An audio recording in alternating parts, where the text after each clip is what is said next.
homies? It's your man from the Meadowlands, the Big Mitch from 89106, all the way down, to the 030, and much love to the 101s, 28, Vegas Suns, Vegas Chronicles, with the big homie, the dude with the rims. I'm sitting on rims. Baku. Butter your body. What's up, y'all? You know what it is. Fresh from the oven, it's your man's. I always bring you Vegas Chronicles. I work for mine, brick for brick. I expect the hate. It come along with the program. That's cool. But I want to speak on something today. I got other ones I have to get back to, the female hand gods and stuff like that. But let's address the hate. Because I'm going to tell you something. Hate is a powerful impulse, and it pervert the perception of reality sometimes. Meaning, a lot of people, they don't know that when you hate so much, and you hate just because you hating, or because it's something within you that you just not settled with. So when you see someone that can do things, I guess, that you consider something you wish you could, it's something you don't tell other people, but deep inside, you feel it. So it can pervert your perception of reality, man. And you can forget that you succumbing to your own vices. Now, if that went over your head, I'm sorry. That's probably why you rode the short bus. But that's not what this about, man. It's about people like me that live the destructive life. I'm really at a point where I'm an open book. What's stopping anyone from telling their own story? One thing about me and one thing about people like me, we're lucky to be alive. It's entities that set in place for us to fail. It's people that want us to fail. It's people that don't believe in what we say. But to hell with them. They didn't walk in my shoes. They wasn't locked behind the bars I was locked behind. They didn't get shot at with the bullets that came at me. They don't know nothing about my life. They didn't consume the amount of PCP I consumed and murdered people. They ain't never did that. I went to prison for that and did a whole nother stretch up in there only to see things repeated on another level of psychological, just violence on another level. We went from shooting it out to stabbing it out. I don't give a damn about another person's point of view of my perception of reality, because I had to reclaim it from the abyss of self-destruction, man. I lost all my childhood friends to bloody gang wars and self-destruction. Drugs, you name it, they gone. For real. So can't nobody that had to go to an academy to learn to be what they are tell me a goddamn thing. If you had to go to the academy to learn anything that you are, you could kiss my black ass. For real, because everything I learned was in the streets. And I just combined book knowledge with it. So I got indirect and direct knowledge. Yeah, that's what make me special. It's like what God did to King David. He had so much blood on his hands. Who had more blood than King David? He murdered Saul's family, but when God got through with King David, even Jesus Christ himself was proud to proclaim that I come from the bloodline of David. See? Now, hate on me when you're not strong. I'll be your friend. I'll help you carry on, for it won't be long till you're gonna need somebody to lean on. But anyway, check this out. Vegas Chronicles. I want to tell you something about a guy named Shorty Paul, right? Shorty Paul was this little short, wide-nosed dude that I was in the penitentiary with. Now, I know goddamn well, just like anybody that come out of Herbert Gershon know, he's not from the Gershon. But see, that was the thing that people done back in the days. See, other people, went to the pen and recruited dudes. So Shorty Paul was actually from Chicago. Never been in the Gershon. Old heroin addict ass dude, right? But Shorty Paul had a reputation. One of them wasn't too good. It was for being a rat. You know what I'm saying? In prison, he was always in other people's business. Little midget ass, little short dude. I couldn't stand him. You know what I'm saying? And he became a Gershon under, what I'm saying, Gus them. You know what I mean? So I don't know how that worked, but that was never my big homeboy, cause I knew goddamn well he wasn't from Herbert Gershon. I don't know where he came from. Well, he came from Chicago, but my attitude was like, I don't know where he came from.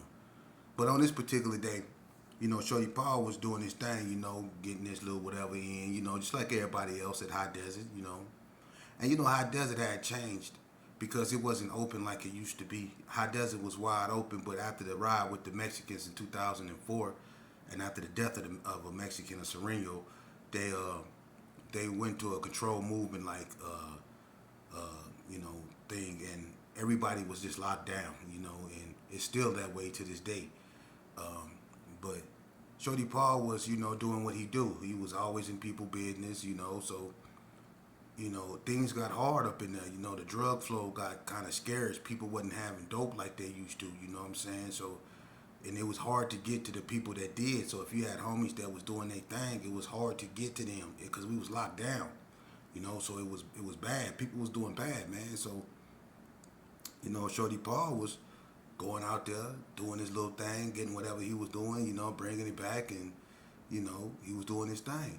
So, I guess the boy TT from BTD's keying in on him. TT with the functions, and everybody know TT a beast with that blade and with his hands. And that goes for inmate or CO. TT don't care who you is. His attitude is like, I ain't never getting out, and I'm going to live my life that way.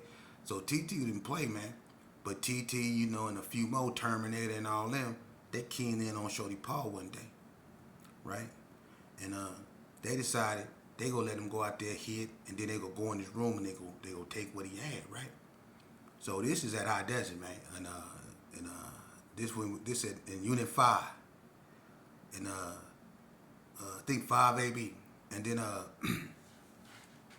he stayed, I think, upstairs on the top tier. So on this day, when he went to the visiting room and he came back, they fell in the room on him. Now check this out. I don't like the dude. I let that be known before I got into this story, right? Okay, well, some people still gave him K's, shakes, or whatever, and considered him their big homeboy, whatever. And they better not lie and say they did, because you did. There's a bunch of y'all, because when them dudes fell in the room on Shorty Paul to take what he had, it was dudes it was Drive-By was on the phone, Tyro was on the phone. They watched it happen and didn't do nothing. Am I lying, Tyro? Y'all watched Shorty Paul get, yeah. They went up in that boy room. Now, mind you, Shorty Paul and Bad Mike about the same height. Short. Terminator a big dude. TT not little, but he not real big, but he not little. And a few more. They went up in there, man, and look, they beat Shorty Paul so bad. And one of them actually stuck his hand up in Shorty Paul, sodomized him. Stuck his hand up in that man. And one of them stumped on his chest and crushed his spleen. They almost killed Shorty Paul. But the sodomization of that man, that's how it go down. And his little homeboys was down there watching that. Now, hey, I never liked Shorty Paul, but when that happened to him, see, this is one of the reasons why. The warden, and his name was Nevins, Warden Nevins. He come down from Ely, right? He used to be the captain at Ely under McDaniels. It was McDaniels, Nevins, and Adam Endale. Then was the wardens at Ely Max. But Nevins, the captain, after the riot with the Mexicans in 2004, came down there to take control of High Desert and put it up under a lockdown like structure like Ely. So Nevins was the warden when this happened to Shorty Paul. And when that happened to Shorty Paul, Nevins told Tyro, didn't he, Tyro? He told you, that was my friend. And what happened to him, he take that personally. Why would he tell you that? But he told you that. He told you that what happened to Shorty Paul, he take that. That was his friend. How can an inmate be a warden's friend? But he said, that was my friend and I take that personally. Now, I ain't saying you did anything, because I wasn't there to watch you do it. But I do know you ended up at NNCC with Pookie Red. Pookie Red was already up there before that happened to Shorty Paul. But you ended up going up to NNCC and getting a job in the laundry room. Something that, well, that happened to you. You just went up to, I don't know how you go from High Desert to NNCC laundry. That's hard to do, bruh. That's very hard to do. But you done it. I mean, Houdini got out of stuff, so, hey. But, nevertheless, the moral of the story is Shorty Paul, little homeboy, sat there and watched that happen. Watched them get sodomized. Watched this spleen get crushed. Shorty Paul had done so much time before that happened and had a lot more time to do. But when that happened to Shorty Paul, because he was one of those dudes that love to file, court injunctions and try to give his time back. But after that happened to him, they let him out because he won a lawsuit. He got paid for that. Shorty Paul was sent to NNCC.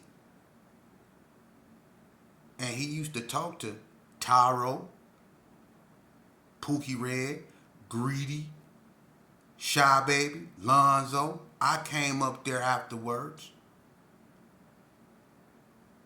That's where I met you at, wasn't it, Tyro? NNCC. You remember? When I came up there and you was working in the laundry? And I was with Scoop from Valley View. You stayed in Unit 2. How you get that laundry job, Brody? But thank you for the clothes, though. Right on. But anyway, to you youngsters, I hope you paying attention. Y'all think it's all fun and games. It's not. What I'm actually telling you is reality. People can hate what I say. Hate, like I said, is a powerful impulse. Either you go control it or it's going to control you. You the master of your own reality, man. But nevertheless, that's the harsh reality of this game. It's fictitious. It is. It's fictitious. The hugs, the rubs, and the fake love is fictitious. What you signing up for, when you sign up for this, you think you signing up to be a soldier for something that's covenant and honor. What you signing up for in actuality, homie, is a funeral. Either yours or somebody else's, which is going to send you to a mental form of a funeral, which is prison. Trust me, I went that route. I signed up to be in and out of institutions. I signed up to ruin my life to the point to where I can't own guns legally no more. I didn't surrendered most of my rights from the Constitution up because I signed up to be self-destructive. I signed up to be a dropout until I went to prison and got a high school diploma and been to college and all that. I had to go to prison to get that. But before I did that, I was ruined. But that's what I signed up to kill my own people. To stress my mama out to the fact that to where she was almost out of her mind. That's what I signed up for. To sign up for people, sign up to hang around people who don't really love you. They don't love you. They don't like you. They don't.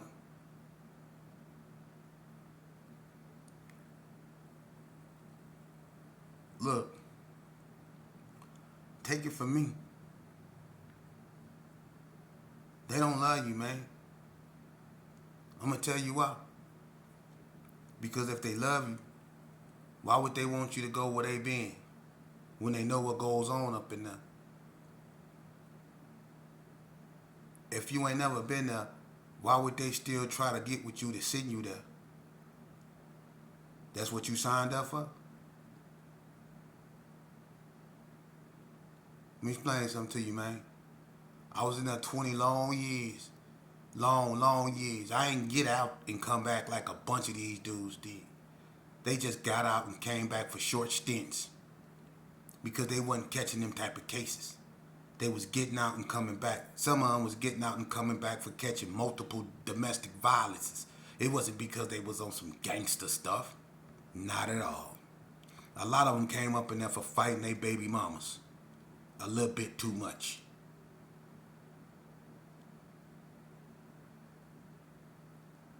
I did 20 long years, bruh. I done seen knives get pulled out of dudes' necks. I done seen some of the hardest dudes get raped. I done seen some of the most prolific killers become homosexuals. For real. It was an Aryan warrior up there named Jimmy, known for killing blacks. Never getting out. He killed blacks in prison back in NSP. Was a cold Aryan warrior. See, out in Nevada, they not Aryan Brotherhood. They Aryan warriors. But he was a cold one back in the day. You see him today, if he's still alive, he was a straight homosexual. I mean homosexual. Gone with it. For real. And he about 6'5". And he used to walk around there. Y'all remember little ugly ass troll with the deep voice? You know, yeah, boom, I got the gauge in the trunk, boom, boom, boom, whoa, yeah. Y'all remember? Y'all remember troll? Hey, G Nevada, he was with that white boy Jimmy. Jimmy about blonde hair, about 6'5". Troll about 4'4". They was walking around the yard as a couple. For real. But he was a cold killer. He didn't kill about 4 people. I don't know how he ain't on death row. It's just like the white boy Mr. Bean. I'm not finna get into the white boys and what they did, but, you know, that's another story. But I'm just keeping it real. They don't love you. And what awaits you, homie, is a harsh reality, man, that you don't have to go through if you don't want to. Everything is a choice, man. This isn't no preaching and this is no sermon. I'm keeping it real with you. I'm a day one, A1. Believe that. Everything is a choice, man, and it don't make you less of a nothing if you choose to love yourself, man, and reclaim your individuality and take care of your family, man. I salute any youngster that got the strength to do that, because it's hard to do in an environment like this that don't promote that. They promote other stuff that don't go according to your nature. So anybody that could go against the norm and reclaim their individuality and be about their child and be about, you know, a solution and fixing their communities and helping instead of destroying, man, I salute you, because that's hard to do, and it's scarce these days. Because when you try to right your wrongs and when you try to be something that you know, when you try to differ from what you used to be. People, they go use your past against you to try to lure you back into that lower level of vibration. They want you down there with them because they feel like they trapped and they have nowhere to go, cause so they can't see you elevating. You have to be there in the darkness with them. I refused to, though. I always went against the grain, didn't I? I always have. I never been a soldier. Soldiers take orders. I've been a warrior all my life, man. I've been a warrior all my life. I know when to take a knee and put my sword down, but my shield will forever be up because I know it's enemies. I'm going to be surrounded by them, and I know they're not always in front of me. I know they're not. I was trained to believe that, but I taught myself to be open-minded, and when I did that, I learned the enemy was on the side of me. A lot of y'all just don't want to accept that, but that's the truth.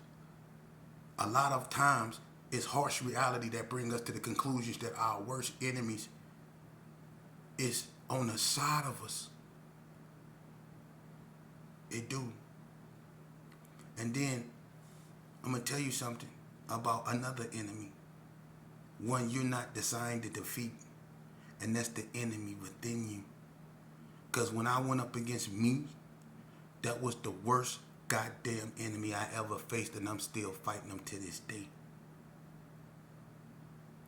So you youngsters you have to understand what you feeling and the emotions you feeling. For real. I know how anger gets to you. And I know how it feels to be in that rebellious state of mind to where you can't be taught or told nothing. But at the end of the day, don't find yourself in front of a man in a black robe with a gavel, listening to the words, all rise, because you're going to do that. And your life is going to be in his hands. And everything that you thought you was about, the DA go make sure you remember it. Because he gonna read it off in court. Just remember that. Everything that you want to be about, killing your ops and doing all this, just remember, they're going to make sure you never forget that. And they're going to use that every chance they get. That's going to be their whipping post on you. Think about that. It's chess, not checkers. Some battles are to be lost if the war is the extension and the preservation of your life and freedom. You have to weigh stupidity with common sense. You have to weigh your reactions to actions. You do.